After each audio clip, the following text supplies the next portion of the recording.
What's up, everybody? What's up, Instagram Live? Jeff Brantley here with the Man in the Cage MMA and Combat Sports Podcast. Pulling a bit of an audible. Don't mind it here, actually. Wanted to do some Instagram Live soon, so we'll just do them sooner. I was planning to do a YouTube live show, but YouTube is acting a little cranky today for my first live video there. As many of you know, I've been posting the Man in the Cage MMA and Combat Sports Podcast to YouTube, all of my recorded shows, but I was going to go live today, but YouTube had other plans. That's okay. We're going to go on Instagram today, talk about some of what we saw today from the UFC 262 weigh-in days, as well as some other thoughts, including, I promised it on episode 86 of the podcast, some betting thoughts, some betting tips going into UFC 262 tomorrow night now. We're almost there, just a day away, UFC 262 Eve. Really getting pumped for that. So let's go over a few more things right now, and then we'll head into tomorrow. And then you want to follow me again there at Jeff_Brantley right here on Instagram, as well as on Twitter, as I'll have some live stuff coming up tomorrow from the Toyota Center in Houston. I'm going to the fights. Also going to go to some of the fan experience stuff. Just head around and just enjoy the experience, as many of you have been doing. I said this earlier this week that, I'm going to, be going to a sporting event, be going to fights for the first time in a long time. I haven't been since last February. I haven't been to a sporting event since then. I'm a big baseball fan. I haven't been to a baseball game yet, actually. I know a bunch of people that have, though. So maybe you have, but maybe you haven't. Either way, it's going to be fun getting back to sporting events. I know many of you haven't been to at least that many. So follow along with me tomorrow at Jeff_Brantley right here on Instagram and on Twitter, as I'll have some live experiences, some of that type of stuff live from the arena. And then again, right now, going to go over some of the weigh-in stuff we saw today. And then, real quick, before I get into that, make sure you go check out episode 86 of the podcast. I've already teased it a little bit, but go check it out on YouTube, the Man in the Cage MMA and Combat Sports Podcast, as well as if you want the audio version of things, head over to Anchor, Spotify, Apple Podcasts, wherever you get that, guys, wherever you get your podcasts. Go check that out. You can listen to the audio version there. Check out episode 86. It's a full preview of UFC 262, which I will have some things from my episode 86 today on this Instagram Live, but you want to go to episode 86 for the full broad spectrum of the preview for that event coming up tomorrow night. But let's get into it again. It's been a busy day, UFC 262 weigh-in day, and as I got to put my notes down here. But as we get into the weigh-in day today, it was a big day to see what was going to happen, because you never know, right? You never know if the main event's going to be off. You never know if the co-main event's going to be off. Other fights that are going to be some fan favorites, because there's so many on this card. It's so stacked. But luckily, and I was knocking on wood all week back here on this shoe case as my wife and I move from our other apartment to this apartment. I've been knocking on that wood all week, just hoping and praying that no fights get canceled. Everybody weighs in. Everything goes smooth. And for the most part, it did go really smooth today, of course. Everything went really, as good as expected. The first two fighters to the scale this morning were Michael Chandler, actually, and Charles Oliveira in the main event. Of course, Michael Chandler, Charles Oliveira. If you don't know, I don't know why you wouldn't, but you will now that Charles Oliveira, Michael Chandler, of course, fighting for the UFC lightweight title, the vacant title that Khabib gave up when he retired in October. Those two going at it tomorrow night. They were the first two to the scales this morning, which was phenomenal. I mean, that is just great whenever you get your main event fighters to get to the scale like that before everybody else. Just leave all the sweat out of the way, leave all the worrying out of the way. That is best case scenario. And that's what happened this morning at the UFC weigh-ins, as Chandler and Oliveira both getting to the scale. And I actually think it's a little bit of a competitive nature between these two guys. Not saying either one wasn't ready. Obviously, they made weight, so they were ready to weigh in anyway. Also, the professionalism there. But it also showed maybe some of the competitive part of these two guys that, hey, you know what? I don't want that guy to weigh in before I do. I want to weigh in, and then I'm going to weigh in right after him. You know what I mean? I don't want another fighter weighing in between us. I don't want to show that I wasn't as prepared as that guy. So you could see some of that competitiveness today between Charles Oliveira and Michael Chandler, which was really good to see, actually. That was good to see, and good to see those guys weigh in early. So the main event on the co-main event of the evening, Tony Ferguson, Beneil Dariush, also going to be a very good fight. And what I dubbed on episode 86 of the show, a little bit of a loser goes home type of match, where a fight that whoever loses this fight is going to get buried in the division a little bit. And there's another fight on this card that is like that as well, that I'm going to go over in a second here. But it's one of those fights where if Tony Ferguson loses, he's lost 2 fights in a row. If he loses again, especially if he gets stopped by Beneil Dariush, it could be game over for his title hopes in his career. He's already held an interim title, but that might end the title hopes for him, or at least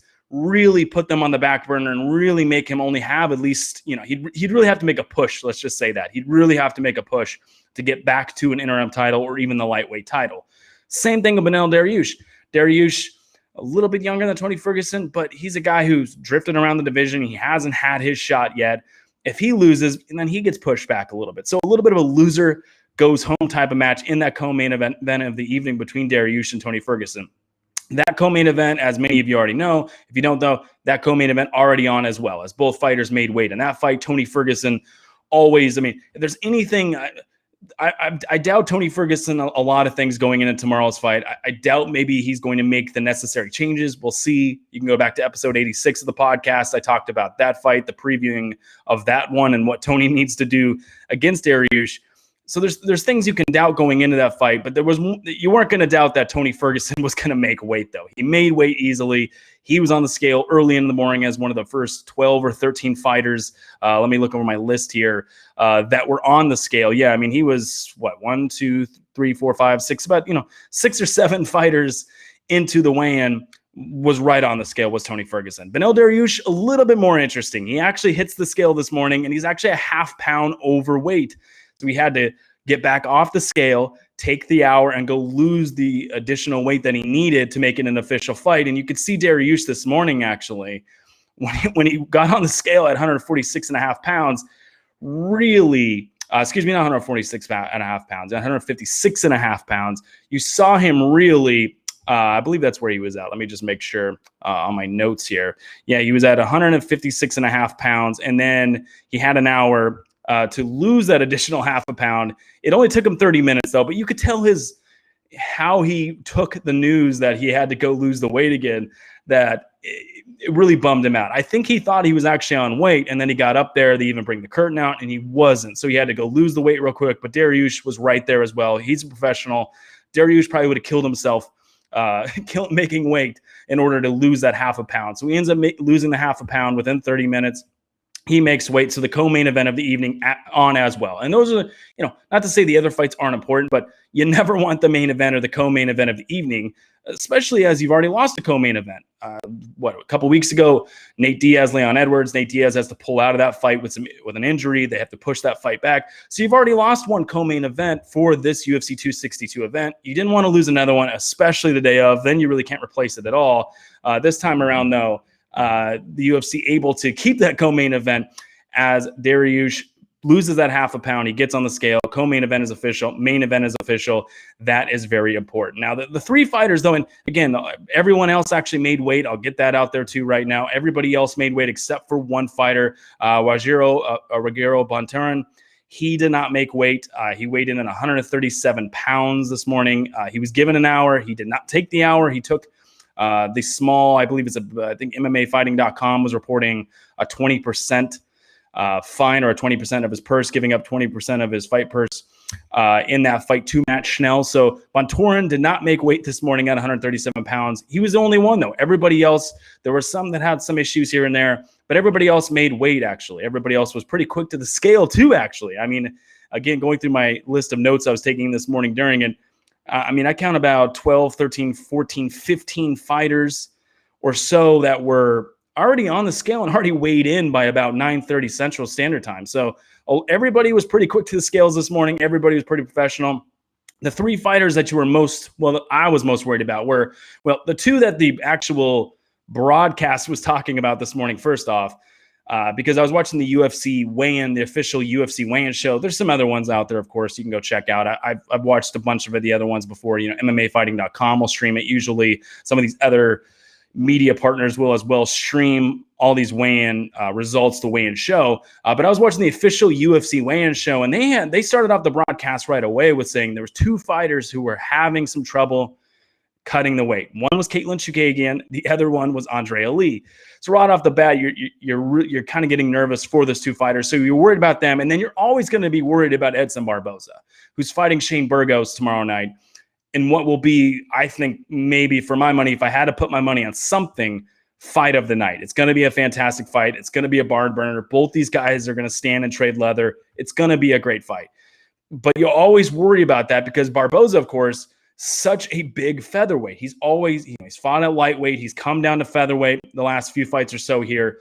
It's always going to be a struggle for him to make that limit in the featherweight division. So you're worried about Barboza a little bit probably, but I'll throw Bontorin in there too, as Bontorin was coming up a weight class here, which is always a sign that, hey, my body's not reacting to the weight class I was in. Maybe you were a little bit worried about Bontorin. He wasn't even on my radar, really. It was really just, hey, Caitlin Chookagian, Andrea Lee, and Edson Barboza. Well, it just so happens Andrea Lee, Caitlin Chookagian, and Edson Barboza, they all do make weight. But they all, I don't want to say struggled a little bit, but they all had to at least take a curtain. I believe Barboza had to use the curtain as well too. I think he did actually. I know Chookagian had to use the curtain, and so did Andrea Lee to make sure they got under the limit or hit that limit in their respective weight classes. But I believe Barboza did too. So they all had to use the curtain, but they all did make weight as well. As far as who you'd be more worried about going into tomorrow, because that's the next thing. Again, I mean, everybody made weight. All the fights are on. Even the Bontorin fight, he loses part of his purse, but he's going to fight Matt Schnell tomorrow. Best case for everybody. But as far as the fighters you worry about going into tomorrow, as far as weight cuts, how did that hurt them? How is that going to impact them going into tomorrow night? I think it is exactly those three again. I think you'd probably be more worried about, or most worried about, Andrea Lee, Caitlin Chookagian, and Edson Barboza. Andrea Lee looked pretty good. I'm not worried about her. I'm actually not worried about Caitlin Chookagian either. She maybe looked a little iffy coming to the scales, but she looked fine too when she hit the weight. Edson Barboza, he's going to hydrate up. His body's going to be better tomorrow. He's probably going to be just fine. But if I had to really worry about anybody's, how this weight cut is starting to zap, who was going to zap a fighter, it's Edson Barboza, because he cuts a lot of weight to get down to his weight class in that featherweight division. He looked shaky at best on the scale today. I mean, he held his own. He's a tough guy, is Barboza, but he looked really shaky today. And again, he's going to hydrate up. Maybe he'll be fine tomorrow. Maybe something more to watch in the future. As far as, who's going to, which fight is Barboza not going to, at what point are these weight cuts going to start to take negatively impact Edson Barboza? Maybe it's more in the future. We'll see. Maybe it's tomorrow, though. You never know. But if I had to worry about anybody the most, it probably would be Edson Barboza going into that fight tomorrow night. But again, everyone makes weight. It was a good day. Looking over my notes again, there was nothing else I think really stuck out to me. Again, I think just Chandler and Oliveira hitting the scales the way they did was really impactful to me, again, because the competitiveness there, and both men, the true professionalism of that you don't see. It's just, you don't see it. I can't stress that enough. You cannot see that enough. You don't see that very often. Two fighters going to the scale like that in the main event for a championship fight early on, making the weight, being there, and being that professional. So that was awesome today to see that. So that was the UFC 262 weigh-ins. My notes, what I saw. Again, there's a bunch of other, you want to go check them out again. Actually, I don't know why you'd want to go check them out again. I don't want to watch them again. It's one of those things. It's just weigh-in day. So, I mean, just go watch we're getting close, actually, about 4 minutes away or so here from the UFC ceremonial weigh-ins kicking off, where they just do the face-offs on the stage. That's probably more exciting than the actual weigh-ins themselves. But nonetheless, again, we got all of it. We got everybody weighed in. We didn't lose any fights. Bontorin weighed over the limit, but it's whatever. We got all of our fights going into tomorrow, and that's all you can ask for as a fan in MMA media, or even as a fighter, that everybody's going to show up. That was scheduled at least the day before tomorrow on UFC 262. All right, a couple more things, and I'm going to get out of here. Again, I'm only going to go about 10, I said, to 25 minutes. I'm already over the 10 minutes here, getting to about 15. So going to go about another 10 minutes or so here, and then get out of here and go watch the ceremonial weigh-ins, and then get ready for tomorrow. And again, you want to follow me on Twitter and on Instagram at Jeff_Brantley for all your coverage of UFC 262. And go check out my past podcast episodes here, including episode 86 already out today, previewing UFC 262. So go check that all out. But a couple more things, then I'll get out of here, including predictions. Prediction time. I'll go through my picks real quick again here. I also asked for your predictions over on Twitter at Jeff_Brantley. Got sent over some good ones.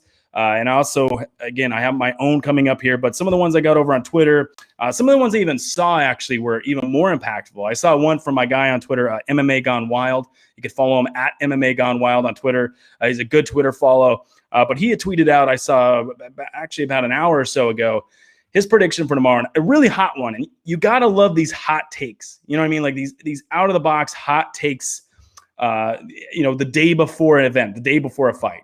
And I guess that applies to any sport, really. If anyone's got a hot take the day before a game or something like that, those are always good, right? And out of the box hot take. Like, I don't want to hear, when I say prediction, I don't want to hear like, oh, Michael Chandler, not that this isn't a prediction, but, Michael Chandler he'll go out there and he's going to dominate the fight with all the striking and the boxing. He's going to go out there and outstrike Charles Oliveira. All right. I mean, I guess it's a prediction, but it's not too outlandish, right? But this one from my guy, MMA Gone Wild, a little bit more out there, a little more hot takey, that he said Charles Oliveira will land more leg kicks in this fight against Michael Chandler that Charles Oliveira has landed his whole career. So Oliveira will land more leg kicks this whole fight than he's landed in any other fight in his whole MMA career or combined. Actually, I have to ask him on that what he meant by that. But Charles Oliveira he thinks he's going to go out there and really set up a lot of those leg kicks today, a lot of those calf kicks tomorrow, and really go after the legs of Michael Chandler. And the reason why I love that too is, again, it's a little out of the box, especially saying that he's going to land or go for that many leg kicks. But I like it too because I've talked a bunch of ways that Oliveira can attack Chandler. One of the ways I do think he could have a lot of success on the feet is going after Michael Chandler's legs, really going after those calf kicks, really going after those leg kicks, really trying to chop down Michael Chandler and make those movements a little harder for him, because that's what Chandler's good at. He's good at exploding in and out of the pocket, using that movement. And I actually think it's the reason why, speaking in predictions, I think Michael Chandler's going to win tomorrow. I do think he knocks out Charles Oliveira in the second round. But if Oliveira is able to go out there, start using those leg kicks, start chopping down Chandler a little bit, even getting to the point where we saw in UFC 261, the Jimmy Crute fight. Okay, Jimmy Crute, he dens, he gets his leg dented by Anthony Smith, not able to continue.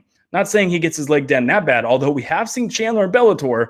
There's been some times, I believe was it the Brent Primus fight? I think it was the Brent Primus. He had his leg dented by another leg kick. So, it wouldn't surprise me if something like that happened to Michael Chandler. That might be Charles Oliveira, one of the better ways he can go out there and attack Michael Chandler in some of these striking exchanges. So I like that prediction from my guy, MMA Gone Wild. Some of the others out there, a bunch of people sending in. Charles Oliveira seems to be a popular pick for tomorrow, but so does Michael Chandler. Both guys kind of split down the middle a little bit, if you will. And I see it that way too, this fight. I see this being a very highly contested fight, a very highly played fight on a high stage here. That this is really what the UFC and mixed martial arts needed coming out of the Khabib era, a very high-level fight between two guys who, on paper, again, it doesn't always work this way. Same thing happened in the Super Bowl or any other sport, football, baseball, whatever it is.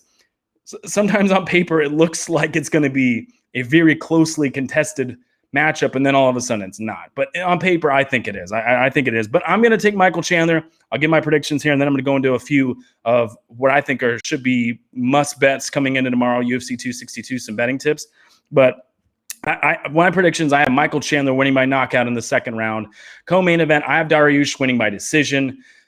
I could see him stopping Tony Ferguson. I could see this being such a crazy matchup that somebody does get stopped. But Dariush, I think it's going to be easier for him to get the decision. Tony Ferguson, just so hard to stop. I mean, just so hard to stop. It took close to 5 rounds for Justin Gaethje to literally just beat it out of Tony Ferguson to get that stoppage. Charles Oliveira, last fight out against Tony Ferguson, nearly breaks Tony Ferguson's arm, doesn't tap, wasn't able to submit him. It's really going to take a great submission, a great shot, a bunch of shots to stop Tony Ferguson. So I'm going to go Dariush by decision. In the next fight up on the main card, I'm going to go Caitlin Chukagian over Viviane Araújo. That fight also, the one I was talking about earlier, speaking of, the Dariush Ferguson fight, ones that is kind of a loser go home. I think that's kind of one of those matchups too between Araújo and Caitlin Chukagian, where Chukagian's getting up there in age. She's hinted at retirement. If whoever wins this matchup, they're going to keep moving forward in that division and maybe get a shot at Valentina Shevchenko, and maybe Chukagian could get another shot at Valentina Shevchenko. If not, though, it could be a little bit of a long road back. But I'm going to go Chukagian barely in that one. I think it's going to be a close fight. I'm also going to go Matt Schnell against Bontorin. Although Bontorin being a little overweight today maybe could help him a little bit against Matt Schnell and some of those grappling exchanges. Either way, I think it's going to be a fun fight. I think there's going to be a lot of fun scrambling exchanges. Schnell's got a little bit of an exposed chin, a little bit of a glass chin. Although last time out, he looked pretty crisp on his feet, though. He used some better head movement. He looked pretty good with his boxing and his striking. So I think Schnell could still give Bontorin some issues. Bontorin's coming off a bad loss himself, too. A bad knockout loss, too, against Kai Kara France. So I'm going to take Matt Schnell on that one. I'm going to take him by submission in the second round, though. But that's another one that probably won't go to distance there. So Chandler by knockout, taking Dariush by decision, taking Chookagian by decision, going to take Schnell by submission. And then I'm going to take Shane Burgos in the opening fight of that main card by either a late knockout or unanimous decision. I just think over the course of the 15 minutes, over the course of the 3 rounds, Burgos is just going to be way too much for Edson Barboza. And I say way too much. I'll use it lightly because it is Edson Barboza. He's been in a ton of tough fights. He's such a veteran. That's why it's going to be tough to stop him. But I think Burgos, the volume over time, will eventually get to Edson Barboza and be able to win that fight. And my other picks, I'll put them out there on Twitter tomorrow at Jeff_Brantley. I'll put out my full list of picks, and you can go back to episode 86 of the podcast, The Man in the Cage, MMA and Combat Sports Podcast. I have those. I talked about those as well on there. All right, real quick, just a few bets for you, a few betting tips going into UFC 262, just because I promised it yesterday on episode 86 because I didn't have time for it. Just a few for you, and then I'll get out of here and we can go watch the ceremonial weigh-ins for UFC 262 that I've already kicked off as I see on the TV right here.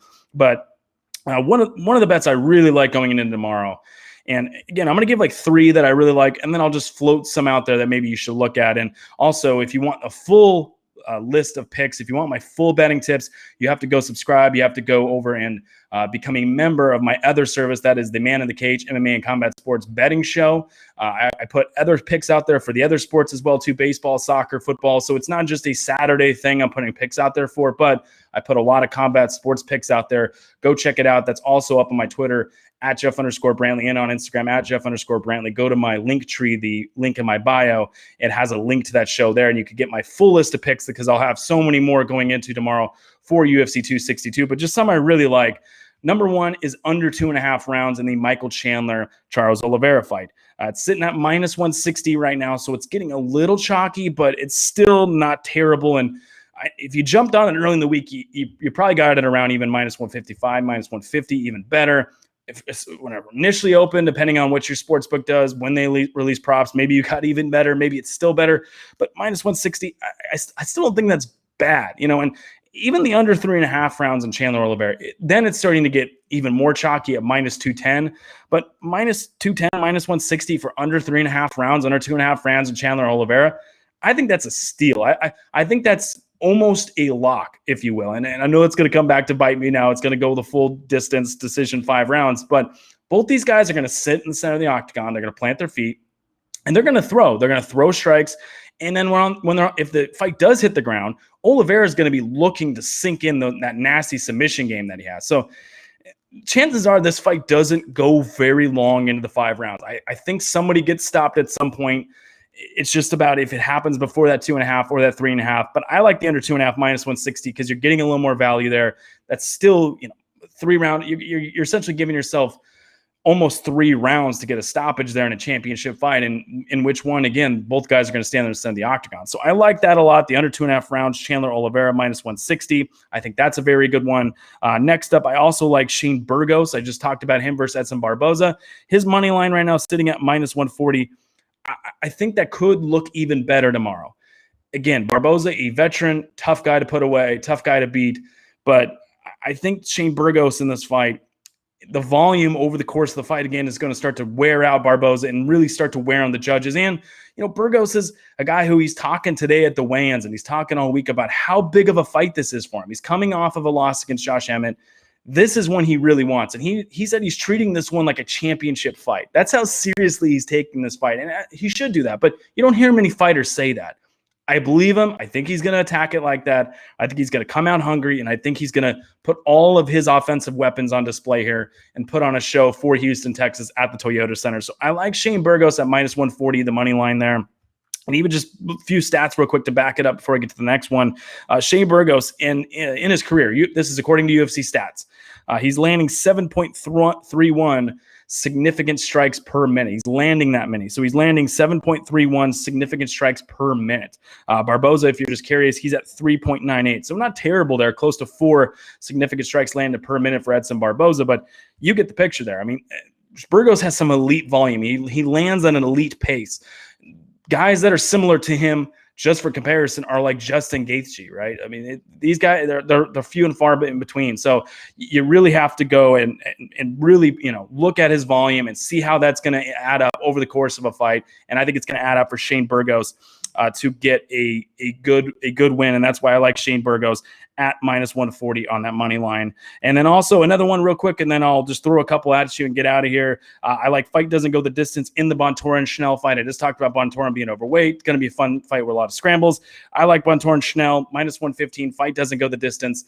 That's interesting to me, very interesting to me. I think it's going to be a lot of scrambles, as I said, a lot of grappling. When they are striking, there's a lot of elements there, too, that could lead to a knockout. So I like the fight doesn't go the distance. Bontorin Schnell, -115. And then just keep these in mind. Just keep them in mind. Beneil Dariush by decision or knockout, if your sportsbook offers this, they're at -135. I like that play a little bit. And then Michael Chandler, I already mentioned him. I'm not going to say it's a must bet because Oliveira's got just as much chance as anybody ever. He's a great fighter. He's really he gets better fight in, fight out. But Michael Chandler at +110 that could be a very good bet tomorrow. That could look to be a very good bet as well, similar to that Shane Burgos one. So those are ones I like, just throwing them out to you again. Go check out the Man in the Cage Sports Betting Show. That's a full betting pick list. You'll get that. So go check that one up at Jeff_Brantley on Twitter, at Jeff_Brantley on Instagram. All right, everybody, that's going to do it for me today. Thanks for joining me. Going to look to do more of these moving forward, especially on weigh-in days or when some breaking news happens on Instagram, and then hopefully on YouTube. Once YouTube allows me to do live videos. I don't know why YouTube's acting crazy today, but it was fun on Instagram. I'll still post the video up on Twitter and on YouTube at Jeff_Brantley on Twitter, of course, and then YouTube, the Man in the Cage MMA and Combat Sports podcast. I'll post it up there as well. Enjoy the rest of your Friday. I'm enjoying it. Enjoy if you have some sunny weather out, go enjoy it. Otherwise, I'll talk to you tomorrow. Again, follow me around Houston, Texas tomorrow as I go to the fights live at Jeff_Brantley. Try to bring you some cool stuff. Otherwise, I'll talk to everybody later. And check out episode 86 of the Man in the Cage MMA and Combat Sports podcast. All right, everybody. Been fun talking to you. I'll talk to everybody later.